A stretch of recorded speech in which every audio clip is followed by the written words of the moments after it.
Hello, I'm Nicola, Assistant Curator at Manx National Heritage, and I've come here to the Textile Restoration Studio in Cheshire to talk to Jackie Hyman, who's been working on some of our military history costumes. Jackie, could you tell us a little bit about what you've been working on, please?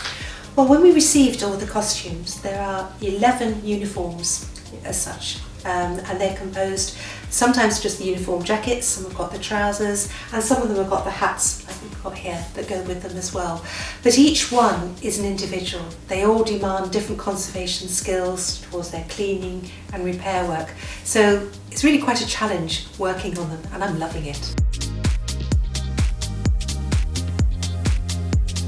I've been a textile conservator now. I started my training back in 1980. Every item is an individual. Even though we're doing a collection of uniforms here, each one is still an individual. And I get quite a buzz from working on them. We've been privileged to work on quite a lot of famous people's clothes, people like Charlotte Bronte. And you work on something like that, and I get a bit of a buzz out of it. The bit that's taken the time is actually sourcing all the repair fabrics and spending time talking to replica fabric manufacturers who make uniforms for companies that go out and do reenactment and things today. They actually try and make sure that their fabrics are very, very similar to what the originals were. So I've gone to them and we've actually found fabrics pretty much of exactly the right colour.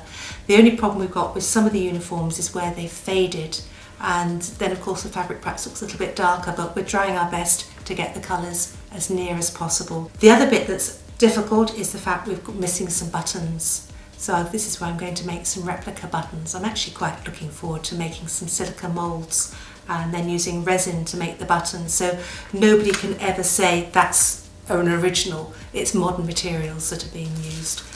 So we're not trying to kid anybody, but you can't just put a plain button on it, it looks awful. So it's got to be match as near as possible. The whole aim with conservation is the aim is that you are cleaning and preserving the item so that it's going to last for future generations to enjoy. I'm repairing a nasty little tear here in the sleeve. That is something, it's just caught, so that needs to be repaired. Sometimes parts of the damage relate to the history of an item. That then has to be left, like we've got the holes in the back of the military uniform that's from gunshot and stuff like that, or cannon fire, or whatever. But where it's just general wear and tear, then it's worth repairing it and making sure the garment's safe. Are you looking forward to seeing them on display? Absolutely, yes. So that is always the lovely thing about conservation work, is that things come in, they're in a bad state, and you set to with the cleaning and the repair work, and then mounting onto mannequins if that's required. And then when it's finished, you stand back and you think, yeah, I'm happy with that. And it's been my own handiwork.